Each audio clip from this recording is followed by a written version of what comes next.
мислам дека едно од главните работи што ја спомнав јас во беше дебатата за образованието со Борис кој дискутиравме, беше дека Кој е посебна со млади на собрав дискутиравме за образованието и реформите. И баш многу мислам јас ги доживував на мене може помали проекцијата драматург каде што ги доживувам многу пародично и дистописки на некој начин, ставам го карав на брз. И сега нели некој да рече како што ви кажувате дајте да видиме која е нашата основа, да се држиме на некои работи и да дадеме простор временски да се развијат, ако некаде се родиде, ние да се види дали ги бива. Да, ние сме опиени според мене ја баш во тогаш митот за прогресот. И Мила овако зборуваше, нели, кажува фенси зборови како физика, како некои концепти што дури и на западот сега се нови. Значи некои од образовните реформи, ја мислам што ние сакаме да ги спроведеме, тек и сега на запад стануваат нешто ново. Значи они веќе имаат образовна традиција, која што кажувате видите, например во Југославија, имало јас не знам каде саро прочитав тој факт 1976 година, значи сепак Југославија за да стигне до 1976 мора да помине 45-та, 50-та, 60-та, 70-та, значи да има некаков след на тоа образование, па да се стигне до некаде и чекајте луѓе, до тука сме што направивме. Југославија имаше како одличен образовен систем. Јас се согласувам со тоа дека и сега кај нас проблемот е например, не тоа било во минатото, ние се што било лошо во минатото, отфрламе се што било добро напред, прифаќаме. Тоа што иде напред не значи дека е добро. Но нема ни гаранција дека навистина влече напред. Да, тоа мит за прогрес, значи нешто не мора да биде прогресивно, за да ти само да наредиш етикетата прогресивно. Тоа не значи дека во пракса ќе се одвива кон напредок, што тоа значи зборот прогрес. Мислам дека само се денеска во постмодерно општество се нафрлаат само некои такви фенси термини, каде што не ги знаеме значењето. И што викате вие, баш и тоа ме зачуди кога мене ме зачуди искрено да кажам фактот дека викна сите неколку и професори и владини или што имаше многу говори за кога бевте вие на таа дискусија. Не дека за време на студентски период не памтам и тогаш не викаа нас, ама што фајде ако те викнат ако не ти дадат некаква помоќ? Влашта не ме викнат. Мене ме покани опозицијата. Ние ќе ме знаат добро. Првите шамари тие ги изгледа до 2015 година. Да, они не работаме да дискутираме тука ние кога почнавме пленумот беше иницијална каписла беше екстерното тестирање. Екстерното тестирање што беше, меѓутоа после се сложивме се дека само со промената на екстерното тестирање нема да промени ништо во образованието, се тргнавме на поголема цел, на промена на високото образование целосно и стоп за лошите реформи, што ги носеа Адеми и претходната гарнитура што беа.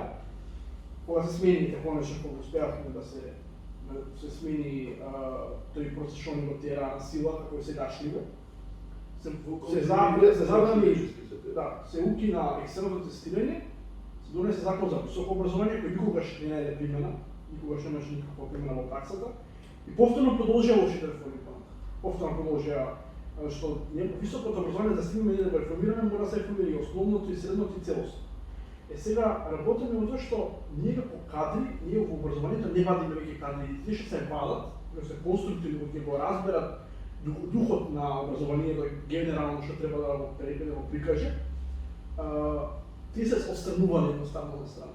Тие се некоја тргани на страна. И се време, тие се најклиентелистички поставени кон организациите, кон тие високи позиции кои што ги нарекуваат, секогаш тие се повикувани на дискусија, секогаш тие се другите размислувања се маргинализирани. Пример, ние кој имавме дискусија за образованието и се врпе добра екипа на млади дечки, дискутиравме, повикавме и била царствена дебата. Ние немавме тотално игнорни направи. Значи немавме никакви ни дискусија, некои формални тела, нито што никој не влади, дури не владините не се ништо тука, да, не се ја поканиште и таа не дојде така. Ниту одговори, ниту ништо, така. Ама вида. Ете, тоа е тука што се Што е интересно како се бираат тие навладени, кој ги бира тие баш навладени, дека тие знаат, имаат експертиза за да придонесат тие реформи. Значи кој ги одлучува, како се базира таа покана, затоа што е нели јасно основно, че председател на граѓанска организација, мене никој не ме викнал на таква дискусија. И сега како ги бираат тие граѓански организации? Значи треба и тој процес да се види кои се вика, како оди процедурата за селекција на тие што го учествуваат во овие реформи. Важно да не е дискусија. А не само што учествуваат, значи викаш, не само што се поканете да дискутираат, туку тие се клучите фактори кои што ја наметнуваат реформата. Да, членови на тимот. Да. Сега они се членови на тимот, они ќе ја спроведувале, преку тонела, они се невладини, во владата. Ја тоа не можам да сватам како е. Тие се невладини, а несебично и ги нудат своите услуги, имаат 21 причини на владата, за да помогнат. Ети оние пречек се невладини, мора да имаат некој кредибилитет. Мора да покажат Имаат регистрирани се. Во Македонија има, се обчетва на податок, 300 невладени организации. Така? И ти ќе им пуштиш на сите телеграма, дека спремаш реформи, еве вакви, како ним тоа им изгледа. Ето Александар е, например, исто таква една военска своја има фондација и има GEA, Educational Forum, позикуваше да се знам каже дека не го покана, како се помогува. Јас се нешто спомнам кога говоревте за реформи. Еве од 1970 па се до денеска. Колку реформи помина, колку планови помина се.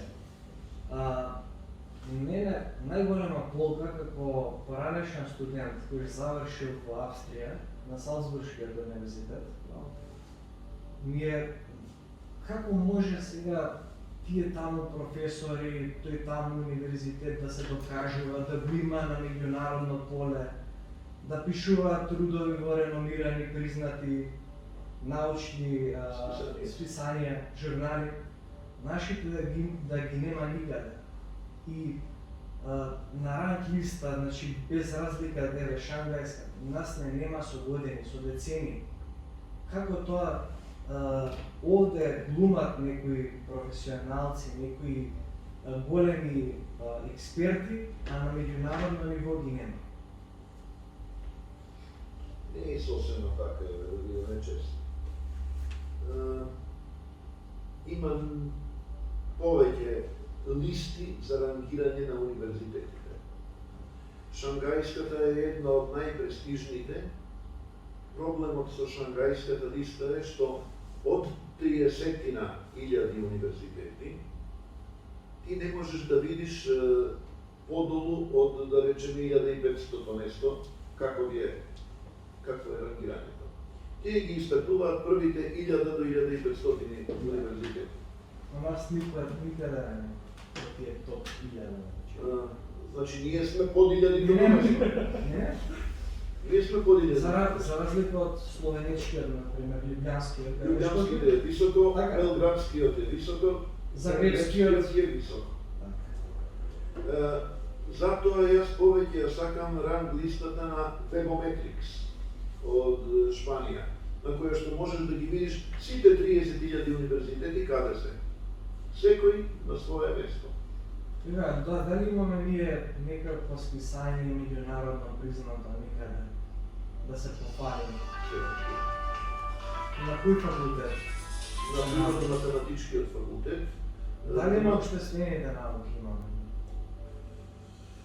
Општествените науки, да, на филозофскиот факултет имаше списание Жива антика.